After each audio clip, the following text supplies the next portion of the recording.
Want a quick holiday project that looks boutique level but is beginner friendly? Today I'm showing you how to bead weave these mini snowflakes and turn them into the cutest cascading Santa hat or snowflake earrings. I'll walk you through making the snowflakes, attaching them with different jump ring lengths for movement, and finishing them with your choice of an enamel and sterling silver ear wire. So let's get started!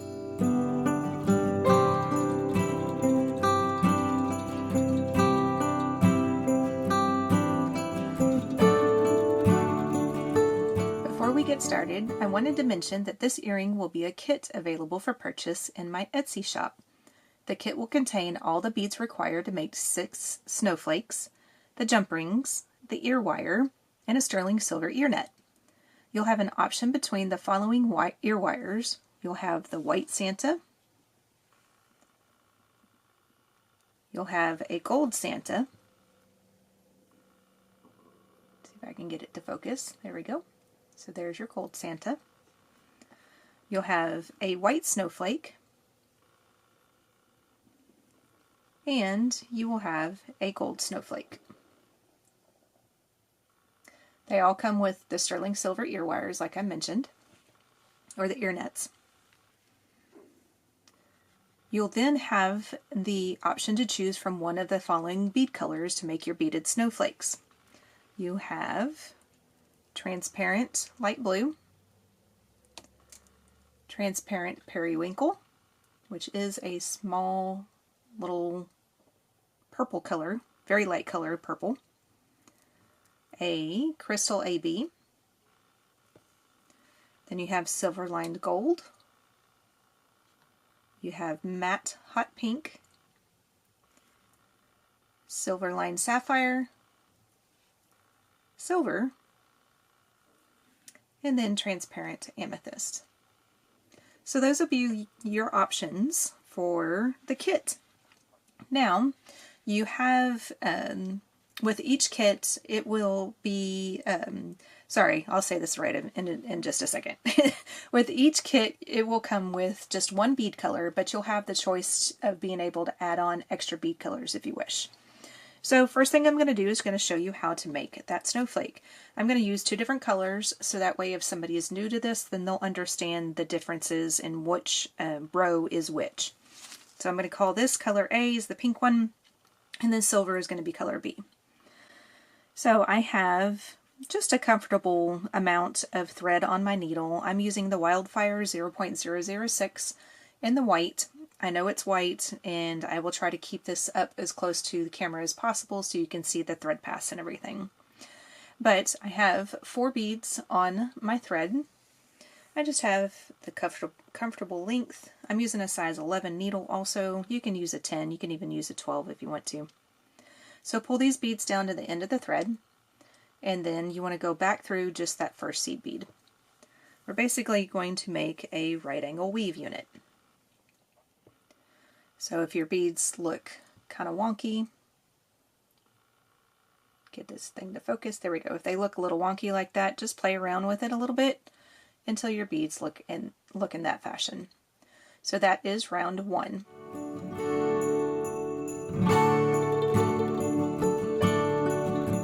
For round 2, we're going to pick up color number, the second color, so the silver. We're coming out of that first bead right here. We're going to go through that second bead in line. So basically we're just going to make a double right angle weave unit. And then that puts your silver color in between the first 2 beads. Pick up another bead, do the same thing, coming out of the first bead, go through the next one in line. There's that. And then do this again for the third.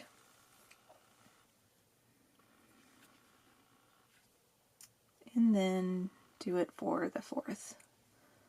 And then what you want to do to finish out row number 2 is you want to go back through that first bead that we added. So we want to go back through that first silver bead. Just like that, without wrapping around anything off your desk. So now you're coming out of that first bead right there. So that's the end of round number 2.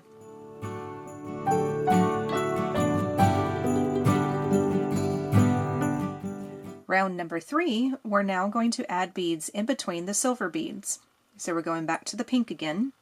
On this round, we're going to pick up 2 beads. So pick up 2 of your pink beads. Coming out of that first silver 11-0, we're going to go through the next one in line. And that puts your beads just like that. Pick up 2 more pink. Go through the next silver. And then continue that around until you get to that last bead again. When you get to your last silver bead, go through that silver bead, and now we need to get ourselves set up to start row number 4. So we're currently coming out of the silver bead. To get ourselves set up for row number 4, we need to go through the pink one, just the first pink one. And then after that, if you don't get caught up on anything like my ring or anything like that, then after that, that is row 3 complete.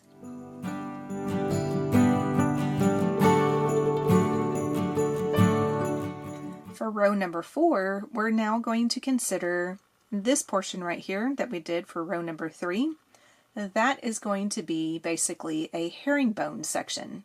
So this is where we're going to put a peak bead in here. I'll explain a little bit more here in just a second. In between the two, so right above where the silver bead is at, we're going to put a valley bead in there. It'll make more sense here in just a second. So we're going to go back to our silver beads again. We're coming out of that first pink bead. So this is the herringbone section, so we want to add one of our peaks. So add just one of our silvers and go through the second pink bead. Now we need to add our valley.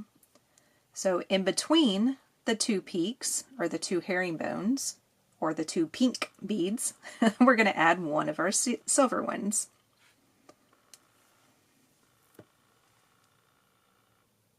So it should sit something similar to that. So now we're back into the herringbone stitch again. So we're going to add one of our peak beads in the silver. We're in between the herringbone stitches, so we're going to add one of the valley beads. So 1 silver there. And then just continue this around until you have all 8 beads on your earring.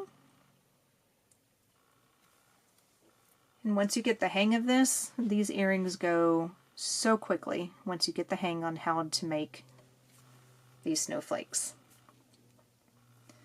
And then this is the last bead. So we're going to go back through that first pink bead to add the last bead on this row. And to get set up for the last and final row, we're going to go up through that first silver bead that we added on this current row. And that is row number 4 complete.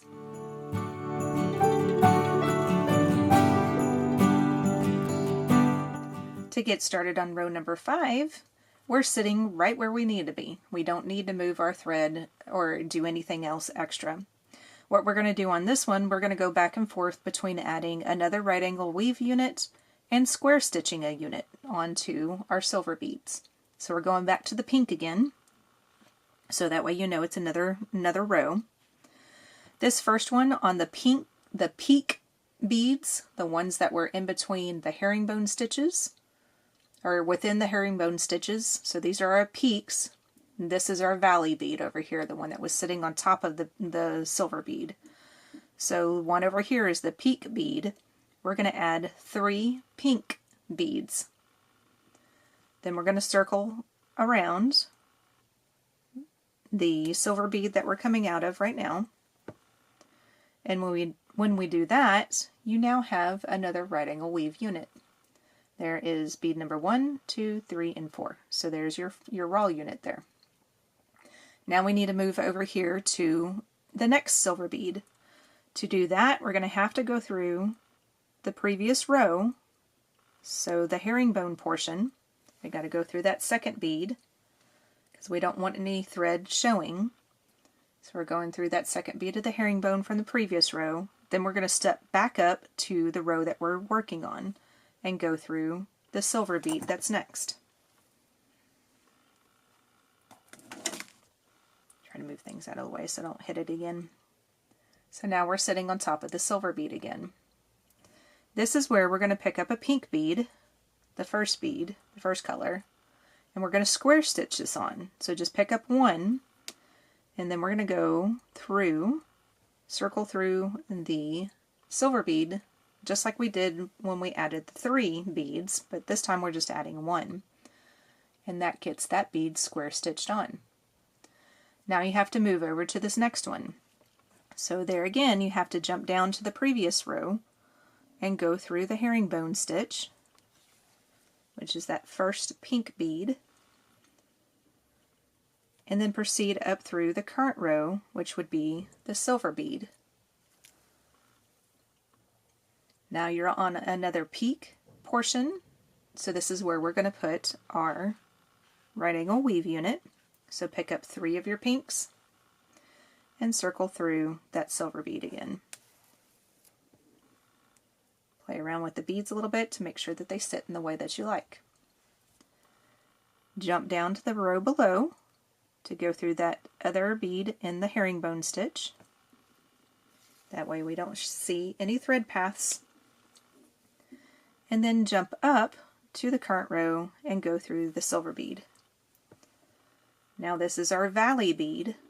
So on our valley bead we're going to add 1 extra bead and we're going to square stitch this on. So we're just going to have the 1 bead and then go back through it.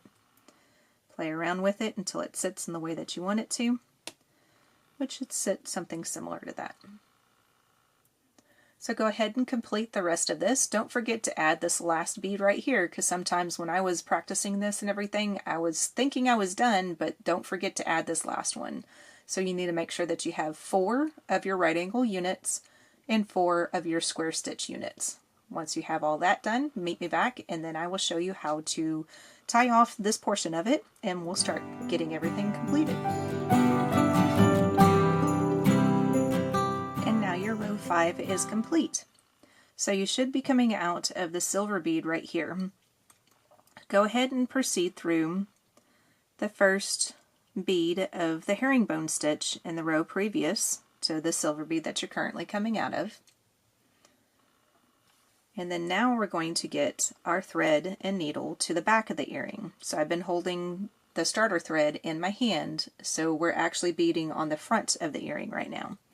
To get to the back of the earring, all you have to do is stick your needle in between the herringbone stitch, so in between the 2 pink beads that were there, and just go straight back to the earring.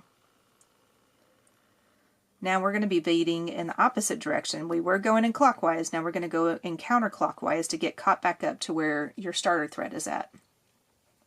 So we're going to continue through the herringbone stitch, so that second pink bead. Then we're going to drop down to the row below, which is row number 2, which is the silver bead right here. Then we're going to drop down into row number 1, which is going to be this pink bead right here.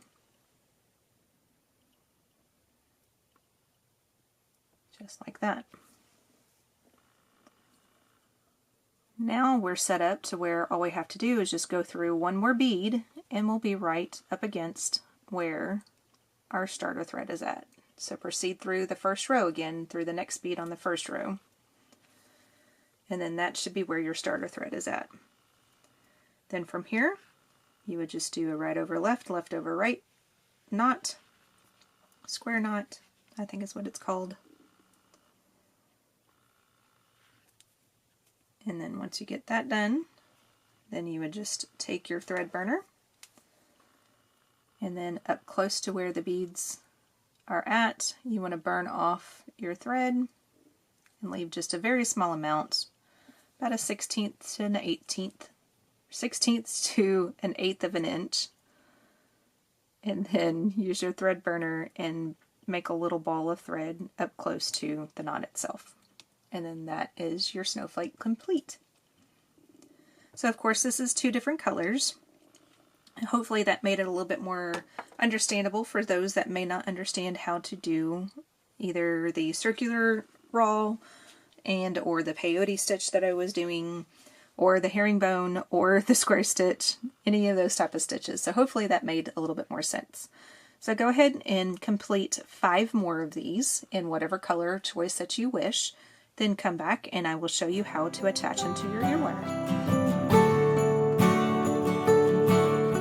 So once you have all 6 of your snowflakes done, I've only got 3 of them sitting here, and I've got 3 of the other colors that you saw in the first clip that are sitting over here off to this side. So once you get all 6 of them done, the first thing you want to do is open up all your jump rings if you're using your own jump rings at home.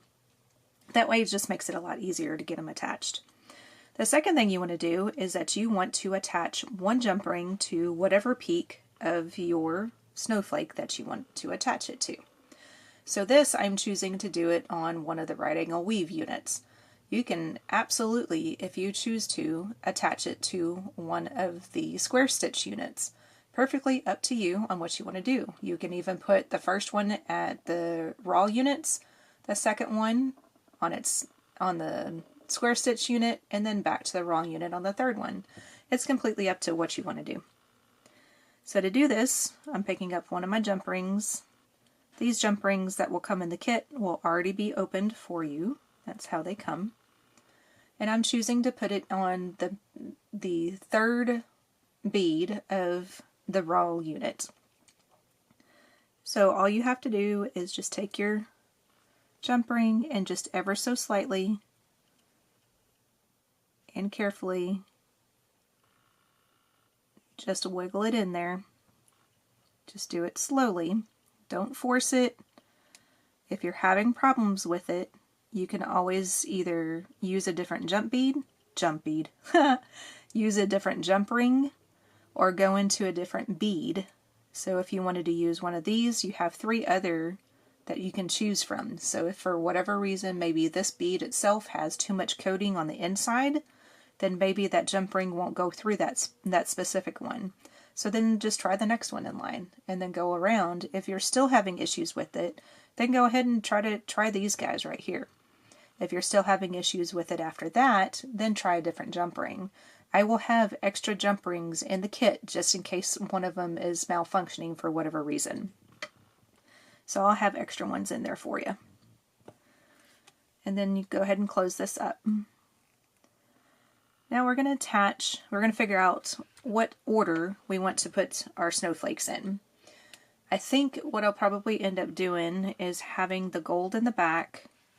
I think I'm going to put the blue in the center, and then I'm going to have the silver sitting at the front. I think that's the way I want to have it. So that way the gold is still peeking through, and it kind of plays off with the gold snowman here, because this is the one that has the gold on the bottom and the gold outlines. So to do that, the easiest way that I found to do this is to pick up one of your jump rings, because we're going to attach the snowflake first to the jump ring. So just make sure that your snowflake is facing the front, and attach your snowflake first to your jump ring. Have the front of your ear wire facing you, and then you want to attach the jump ring going from the back to the front of your ear wire. And then close that jump ring off. Now this jump ring that we just added to the ear wire is going to be the jump ring that we're going to attach the other 2 snowflakes in the back. So now I'm just going to flip my earring over so you can see what I'm talking about. Now my second one is going to be my blue one. I'm going to add 2 more jump rings to it, so it's going to be a total of 3 jump rings. When I get to that third jump ring, I'm not going to close it off until I get it attached to the jump ring back there on the ear wire. So we're going to go ahead and put that one on, and then pick up this jump ring.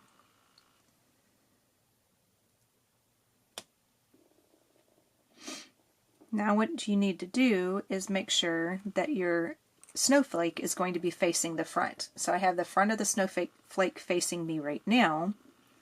So what I want to do is make sure that the front of the earring is also facing me.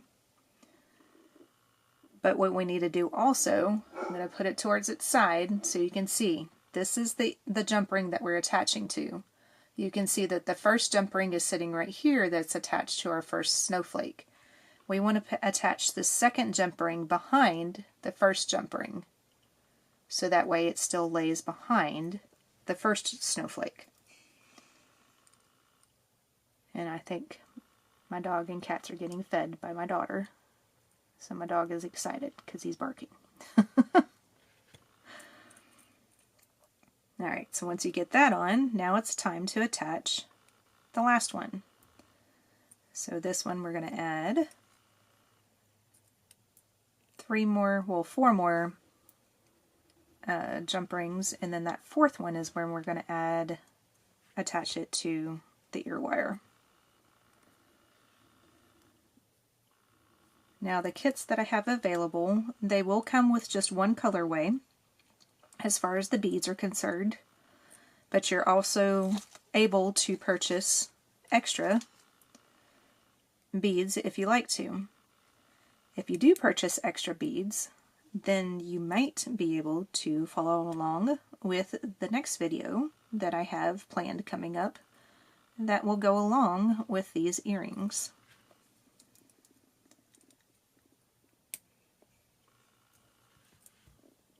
Alright, so now we're on the last one. And let's see, this is the front of my snowflake.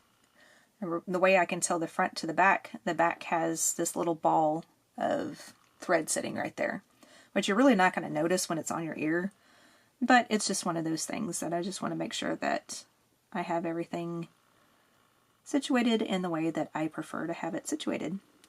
Alright, so the snowflake is facing my front. So I'm going to pick up my earring to where it's facing me in the front again. Then I'm going to turn it on its side so I can get this jump ring to go onto the jump ring that hangs on to the ear wire, but behind the other two jump rings that we already added. And then close that one up. Then once you get that done, your earring will now be complete. So this is the way this one would look if I had two of those made. And then I'll hold up this one again with this option. And this was the silver lined sapphire, and the silver lined gold with the gold Santa hat. This one is the white snowflake with the crystal AB. The what color did I call this one? I called this one, I think, light purple? No, periwinkle. I called this one periwinkle. So this is the periwinkle, and then this one's the light blue. And then these two were the other ones that I have options. And this is going to be the matte hot pink, and then the transparent amethyst. So those are your different colorways. And then the ear wires themselves, this was the other snowflake, which is a gold snowflake.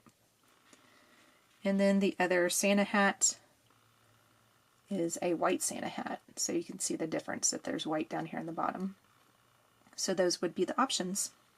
So after you get those complete, then you have a cute little holiday set of earrings.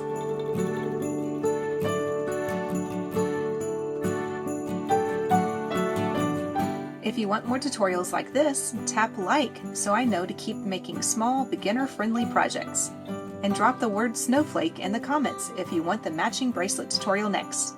If you'd like to bead along, don't forget to check out my kit that is available in my Etsy shop. You'll find the information linked below.